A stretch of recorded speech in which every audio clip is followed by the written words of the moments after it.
Bonjour à tous. Pour garder le lien avec les artistes invités de la saison 2021 et malgré le contexte sanitaire actuel, nous vous proposons des rencontres sous forme d'entretiens radiophoniques comme des bords-plateaux d'avant-spectacle. L'occasion de découvrir l'univers des artistes et compagnies qui auraient dû jouer à F-Scène Universitaire en cette période troublée. Et surtout, en attendant leur venue sur nos planches. Bord-plateau Covidé.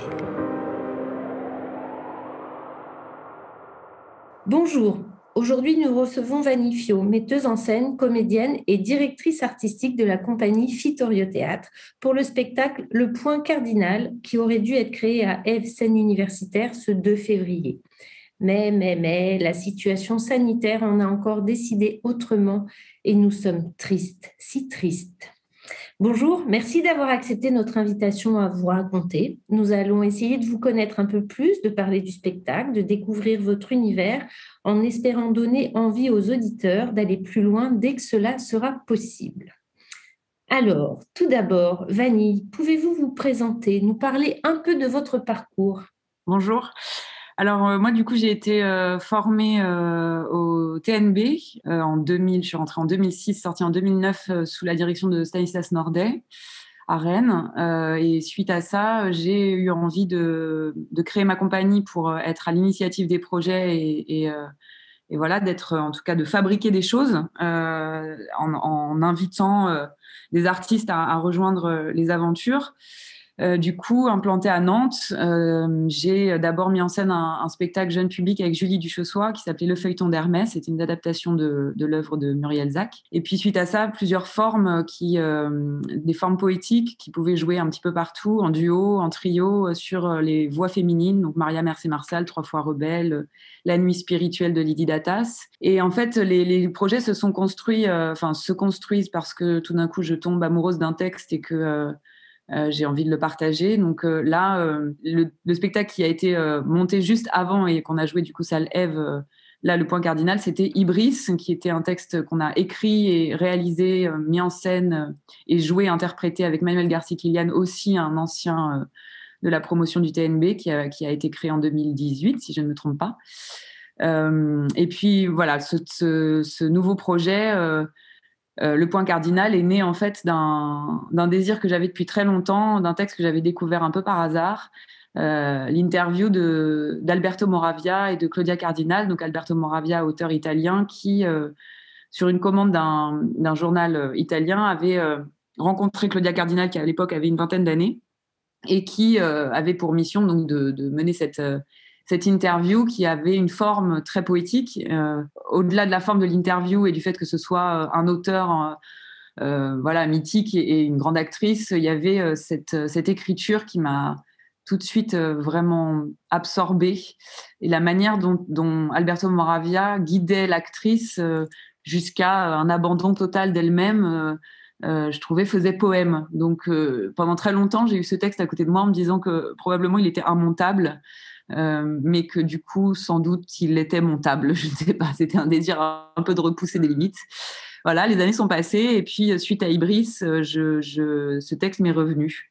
Et m'est revenu sans doute aussi parce que la thématique qui est filtrée à travers cet entretien me tenait à cœur. C'est peut-être la manière dont les artistes, ou en tout cas dans l'art, on pose un regard sur les choses un petit peu différent, comme on accorde du temps à une forme de contemplation en fait sur les choses, sur le monde. Et Alberto Moravia guide en fait Claudia Cardinal sur ce chemin-là, sauf que c'est un genre d'introspection.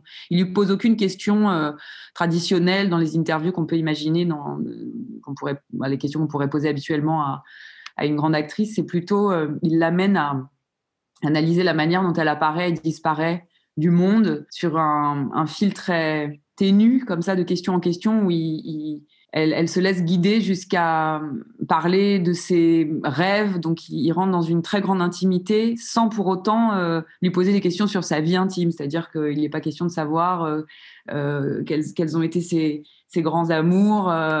Voilà, c'est pas, la question ne se pose pas en ces termes-là. Et en plongeant dans l'œuvre d'Alberto Moravia, effectivement, toutes ces questions-là, du regard, de comment on apprend à connaître l'autre par la question qu'on lui pose, comment il y répond et comment de question en question on possède l'autre aussi, on l'amène sur un chemin où on a envie de l'amener et est très présente dans tous ses romans. Donc j'ai également plongé, j'ai plongé totalement dans l'ennui, le mépris, tous ces romans qui ont été d'ailleurs mis à l'image au cinéma. Et ça a donné l'adaptation de ce point cardinal. Donc au départ, c'est vraiment parti de l'interview et puis petit à petit, le travail s'est nourri des romans. Je voulais aussi raconter une grande histoire avec des personnages, voilà, une évolution entre, là en tout cas, un homme et une femme. Donc on quitte petit à petit l'auteur et l'actrice pour rencontrer l'homme et la femme qui peut-être ont une histoire d'amour, en tout cas, qui naît de ce rapport à l'art, au regard. On va dire qu'Alberto Moravia tombe plus ou moins sous le charme de cette actrice, de cette jeune femme. Il est l'auteur, mais il est aussi l'artiste peintre. Et c'est à travers les questions qu'il lui pose que finalement, il se fait lui-même complètement accaparé par son charme, en fait. Donc, il tombe sous le charme. Voilà. Cette rencontre entre les deux que vous évoquez, c'était en 61. Claudia Cardinal n'avait que 23 ans, en fait. À l'époque, elle était toute jeune, même si elle était déjà une actrice bien connue.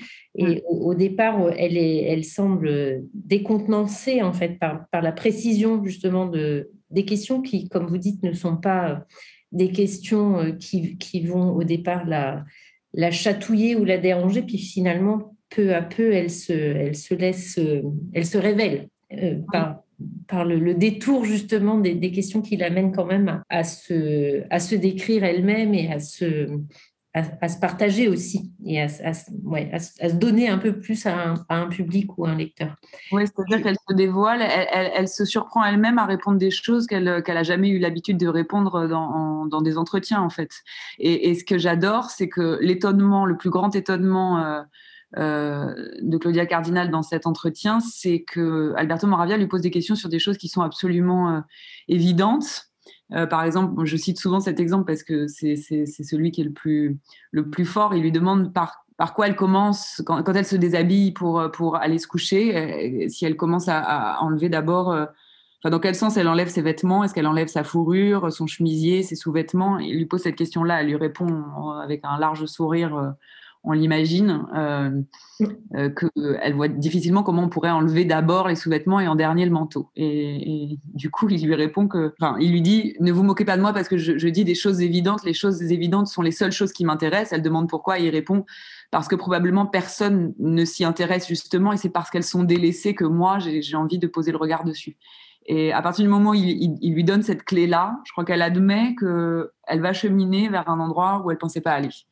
Et j'adore ça parce que je pense que l'endroit de l'artiste, c'est aussi ça, c'est de redonner de la valeur aux petites choses qui sont un peu oubliées et d'en faire des grandes choses. La petite histoire qui devient la grande histoire, qui devient le mythe, voilà.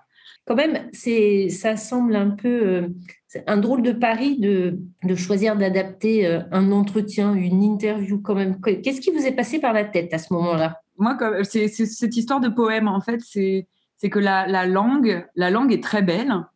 C'est pas du tout, on n'est pas dans un rapport quotidien à l'échange. Tout est très soigné. On aurait presque l'impression même que tout a été écrit. Oui, enfin, c'est l'auteur est en train. Moravia, quand il pose les questions, est en train vraiment de faire le travail d'écriture qu'il doit sans doute faire quand il écrit un roman. Et ça, j'ai été très très touchée par ça. En tout cas, j'aime mettre entre les mains des interprètes, et du coup, comme moi, je suis également au plateau, j'aime savourer les mots. Donc, il y avait ce plaisir-là. Et après, au-delà du fait que c'est un entretien, en fait, ce qui m'a touchée, c'est vraiment le rapport qui se tisse entre les deux, qui du coup devient... Ils ont un rapport très privilégié au terme de l'entretien. Ils sont aussi proches qu'une première rencontre amoureuse, en fait. Ce qui m'a attirée, c'est pas forcément le côté bling-bling de l'interview, voilà, grand auteur, grande actrice. Oui, ça a son charme. Alors évidemment, on en profite dans le spectacle.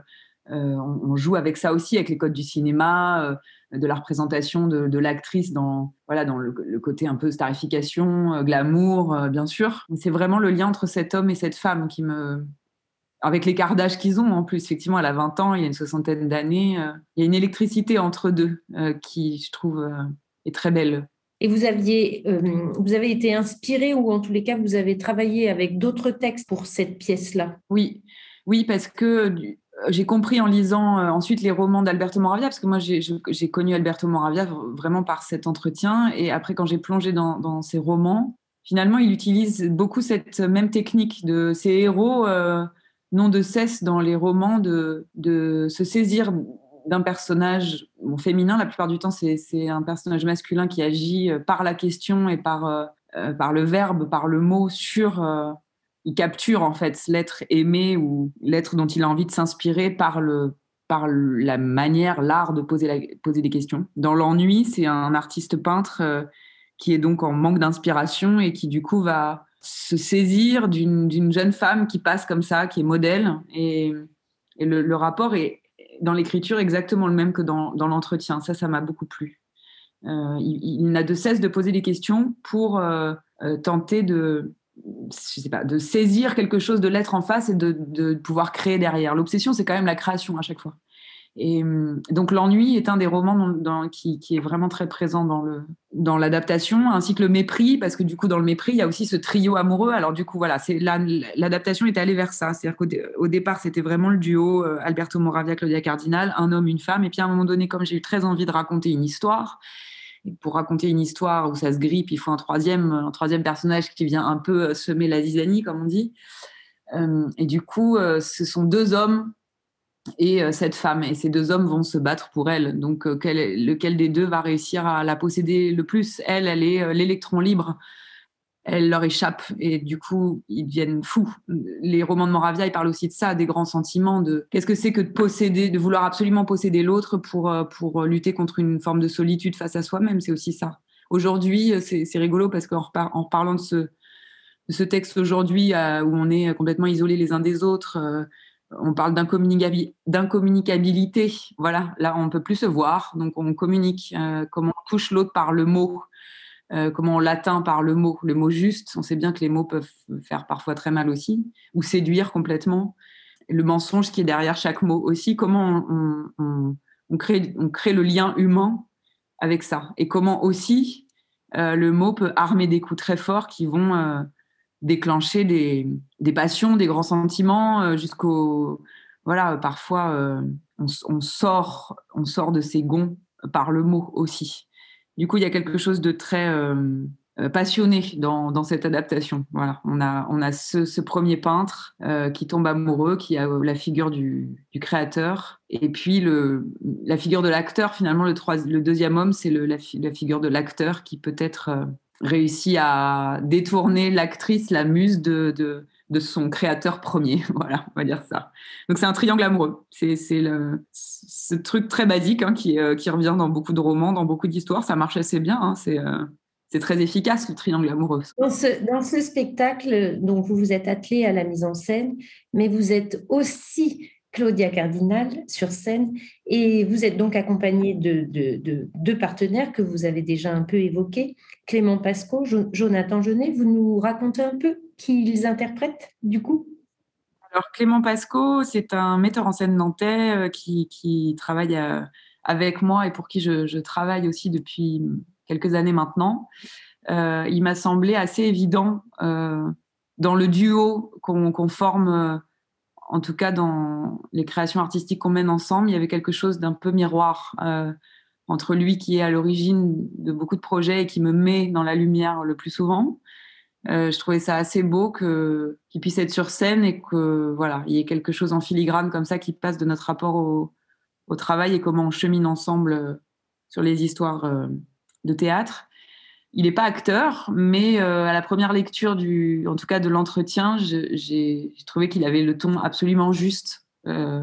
Je ne sais pas comment expliquer. C'était fait pour lui, c'était du sur-mesure. Et Jonathan Jeunet, voilà, quand je parlais des alliés de longue date, c'est un acteur, alors pour le coup, que je connais d'encore avant l'école du TNB, puisque lui, on était ensemble à l'école préparatoire du studio Théâtre d'Asnières. Donc on se connaît très bien au plateau, beaucoup. Et j'avais très envie de le retrouver sur un spectacle aussi simplement que ça. Le désir, il est parfois juste là de réunir des gens avec qui on a envie de cheminer artistiquement. Et puis, il y avait cette chose fabuleuse pour moi de voir Clément Pasco et Jonathan Genet l'un à côté de l'autre, côte à côte, qui dégagent quelque chose de complètement différent physiquement, dans l'énergie, les voix.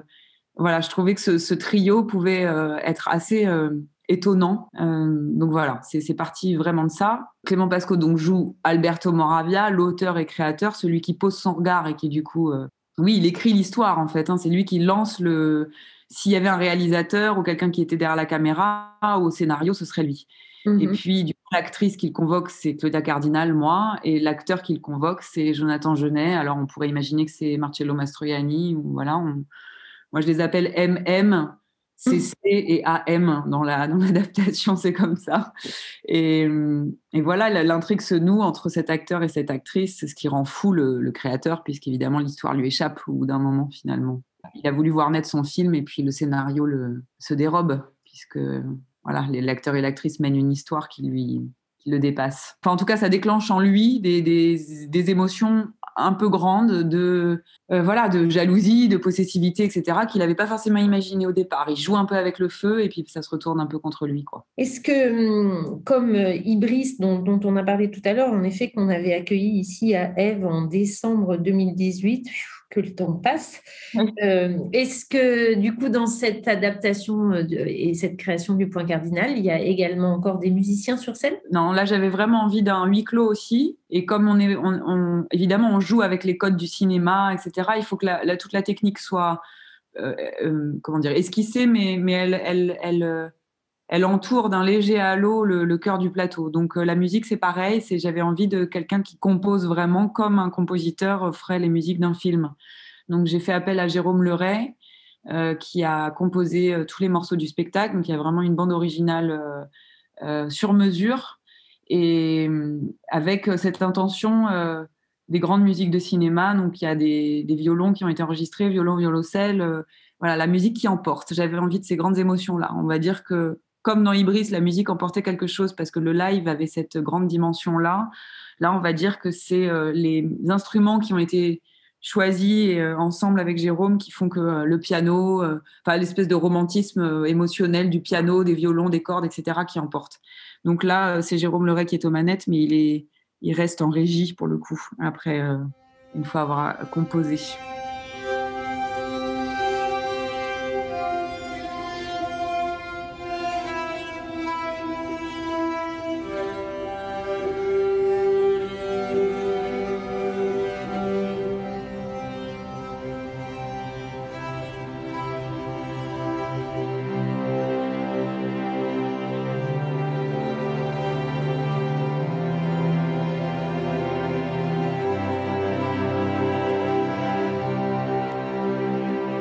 La plage est déserte.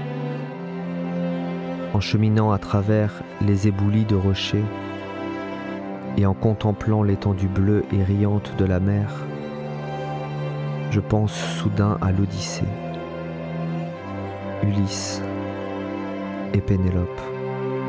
L'amour est un sentiment ineffable qui se rapproche même de la religion. Notre histoire a commencé le soir même où nous nous sommes rencontrés. Ce ne fut pas exactement le coup de foudre, plutôt le commencement d'une intimité. C'était le lundi des anges, c'est-à-dire le lendemain de Pâques. On aime une femme pour tout ce qu'elle est, pour tout ce que vous aimez, et qu'elle cristallise en elle. Les chemins ne se perdent pas, ils se font. Je ne pense pas qu'il soit nécessaire qu'un Dieu dise où aller, car vous n'allez nulle part. Sur les choses dont on ne peut pas parler, il vaut mieux se taire. Et vous nous racontez un peu la scénographie ? Alors la scénographie, j'avais envie au départ de cet entretien, de cet îlot en fait, où j'avais la sensation qu'autour d'eux il y avait j'avais envie d'une image un peu comme le dernier rocher quand tout s'est écroulé autour, la mer qui monte et qui risque de tout avaler, comme le dernier entretien entre un homme et une femme avant que tout se termine. Et donc, en cheminant, on a décidé de construire un genre de... Au départ, je voulais un escalier aussi qui raconte le Festival de Cannes, la Villa Malaparte, emprunté de toutes ces images qu'on a du mépris de Godard, qui est d'ailleurs une adaptation des romans de Moravia. J'avais envie de ça. Bon, la scénographie escalier était bien trop gigantesque à construire. Je le fais pas. Donc, du coup, on a un pan incliné qui est un peu comme ça, en tout cas qui ressort, qui pourrait être comme un rocher, un monument posé au centre sur lequel les personnages viennent se retrouver et sont autour, englobés autour par la mer ou en tout cas du vide, quelque chose qui les isole du reste du monde. On a un monument donc au centre et au-dessus de la tête des interprètes, un autre monument qui est... j'adore que les objets... que la lumière sur les plateaux que ce soit des objets qui éclairent. Et donc, en tirant un peu le fil de l'univers glamour, de qu'est-ce que c'est ce tapis rouge, etc., les grands tournages, etc., j'ai eu envie d'un monument lustre qui est donc en 3 parties, on va dire un 4e personnage suspendu qui peut devenir à la fois qui joue le rôle du lustre au-dessus du tapis rouge avec tout le glamour que ça peut amener. Hein, on peut voir le cristal. Et puis, ce lustre se transforme aussi en monstre, en le fameux monstre qu'on pourrait voir apparaître dans les rêves qu'on fait. Et au moment justement où on finit par disparaître dans la nuit et dans le sommeil, les choses se transforment et prennent d'autres formes. Comment cet objet-là peut se moduler et se transformer parce que la nuit tombe, que on s'absente, que les pensées le transforment juste parce que le regard se pose différemment dessus. Donc il y a ce lustre qui est assez monumental parce qu'un être humain à côté de lui et l'échelle est assez impressionnante. C'est ça, c'est un peu inversé par rapport à nos habitudes. Exactement. Thierry Mathieu qui est à la création lumière a fait un travail au terme de la dernière résidence qu'on a eue au TNB en janvier. C'est vraiment emparé de cet objet qui est l'élément principal de lumière. Enfin, évidemment, les sources de lumière il y en a d'autres autour, mais on va dire que celui-là architecture le reste. Il fallait réussir à le comprendre, cet objet, qui a été fabriqué par les ateliers du Grand T, qui est très bien fabriqué pour pouvoir rentrer dans des camions accessibles à nos budgets. Mais il fait son petit effet. On n'imagine pas dans quelle matière il a été fait. Je ne vais pas dire dans quelle matière il a été fait, il faudra discuter avec le public après. Il faut, c'est ça. Gardons encore un peu de surprise pour notre rencontre qui finira bien par arriver en vrai sur une scène. Dans le dossier de présentation du spectacle que vous m'aviez transmis il y a déjà un petit temps, vous parlez des obsessions de Moravia. Vous pouvez revenir un peu là-dessus? Quelles sont-elles, ces obsessions? Alors, les obsessions de Moravia, on va dire que là, c'est face à l'ennui. En tout cas, une de ses obsessions, c'est ça. C'est l'ennui dans lequel chaque être est projeté, qu'il le veuille ou non, donc face à face à soi-même, à sa propre solitude, en tout cas à ses angoisses de être seul au milieu d'un monde qui est en mouvement. Comment combler le vide et donc faire en sorte que l'ennui cesse, et comment l'ennui peut être l'interruption totale de toute inventivité et donc pour l'artiste en tout cas la mort en fait. Et du coup pour lui le lien humain la réponse pour lutter contre l'ennui, c'est dans l'autre. Et comment on rompt l'ennui avec l'autre, c'est comment on le possède. Et du coup, dans la possession, il y a forcément les passions, donc la jalousie, l'envie, parfois la cruauté, etc. En tout cas, quelque chose qui est de l'ordre de l'insatisfaction perpétuelle qui fait qu'on va se saisir de l'autre pour pour combler ce manque. Et pour Alberto Moravia, l'ennui, l'image en tout cas de l'ennui, c'est souvent l'histoire d'amour, c'est son symbole. Voilà. Donc, comment on commence à aimer l'être, d'abord pour combler cet ennui, et qu'ensuite la mécanique se retourne sur soi, parce qu'on ne peut pas rentrer dans un rapport de possession avec l'autre sans en souffrir. Après, jusqu'au pire, jusqu'au crime. Donc lui, il est assez obsédé par ça. Et dans tous ses romans, on avoue que ça se termine relativement mal. Là, il interroge l'être sur son mystère, il cultive ça pour nourrir l'acte de création. Et c'est ce qui fait qu'il soigne énormément la manière de s'adresser à l'autre. dans tous ses romans, quand il crée le rapport amoureux, il crée l'obsession de revenir toujours sur les mêmes choses pour comment dire, enfermer l'autre dans une mécanique, voilà, faire de l'autre son objet, quoi. Il capture l'autre, à un moment donné, il devient captif lui-même de ses propres émotions. Il a beaucoup souffert en amour, Alberto Moravia. Il y a aussi quelques extraits de Lettres à Lelofio dans l'adaptation. Il a été très amoureux d'une artiste peintre suisse qui, je pense, l'a marqué au fer rouge. Elle était très, très libre dans ses relations amoureuses et lui a beaucoup souffert de ça. Il était un peu... Alors, finalement, après, dans ses romans, il a inversé le rapport. Et cette créature féminine l'a un peu mené par le bout du nez, justement dans ce rapport de jamais être captive de lui. Ça l'a rendu extrêmement malheureux. Et je pense que ces romans ont été assez nourris de ce rapport-là, en tout cas. La femme, l'être féminin est dans son mystère absolument impénétrable.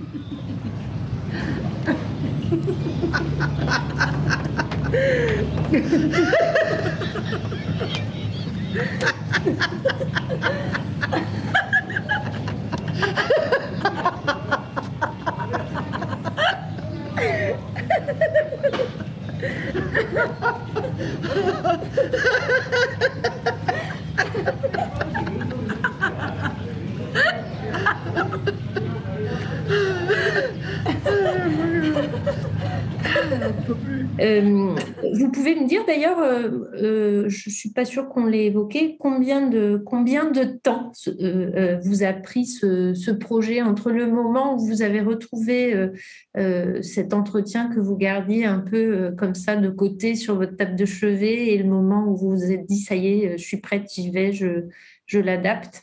Ça doit faire 4 ans. 4 ans que ce texte rôde. Après, il y a eu Ibris, donc 2018. Très vite après, quand je me suis posé la question de ce que j'allais faire, je me suis repenchée sur le point cardinal. Et puis après, le temps de construire la production, les temps de répétition. En fait, il y a toute une phase du travail qui a été menée juste entre moi et Clément au début. Parce qu'évidemment, comme la racine, c'était cet entretien, on était en duo au départ. Donc, on a eu des résidences juste tous les deux avec des partenaires comme le 104, etc. On est venu à Ève aussi, et maintenant il y a 1 an en duo. Et, avant que l'équipe au complet se réunisse, c'est-à-dire que Jonathan Jeunet rejoigne aussi le plateau et que les collaborateurs puissent se pencher sur la forme scénographique, visuelle, etc., l'esthétique. Oui, c'est ça, c'est 4 ans. Et puis après, en temps de répétition, ça a été tellement du coup par coup que j'ai du mal à l'évaluer, mais je sais pas, peut-être 5 semaines en tout de travail au plateau. Non, il y a eu des périodes aussi, évidemment, où le travail se fait de mois à mois sur l'adaptation seul à seul. Enfin, on va dire, on compte pas tellement. Si je compte vraiment les moments où on a mis en œuvre le travail avec vraiment la scénographie, voilà, la mise en jeu des acteurs, ça doit être à peu près ça, je pense, 5 semaines. Ouais. Vous nous parlez un petit instant de ce que vous faites justement pendant ce grand marasme.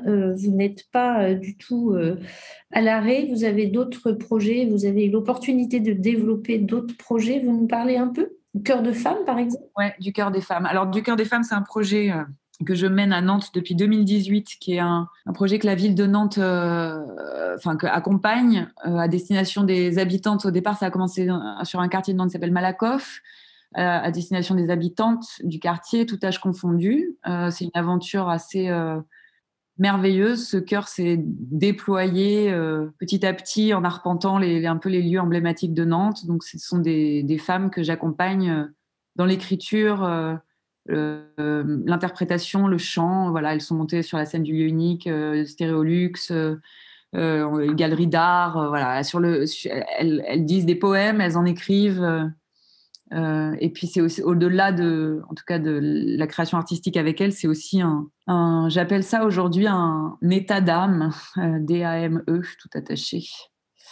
C'est-à-dire que c'est un collectif de féminins sans être dans une volonté féministe contre les hommes, il n'y a rien du tout. En tout cas, plutôt, on est en communauté solidaire les unes les autres, on est liés par une amitié douce et du coup, on traverse le temps ensemble. Et je repousse leurs limites en posant un regard sur elles. Justement, cette obsession du regard, j'en parlais tout à l'heure. Là, pour le coup, c'est moi qui pose mon regard sur elles et qui leur accorde un peu plus de temps pour leur pour leur révéler quelque chose que moi je vois en chacune. Donc elles sont aujourd'hui, on va dire, entre le Chœur des femmes de Nantes, le Chœur des femmes d'Angers, du Chœur des femmes Djibouti, puisque je reviens de Djibouti où j'ai déployé avec l'Institut français une première session de travail avec un groupe de femmes là-bas.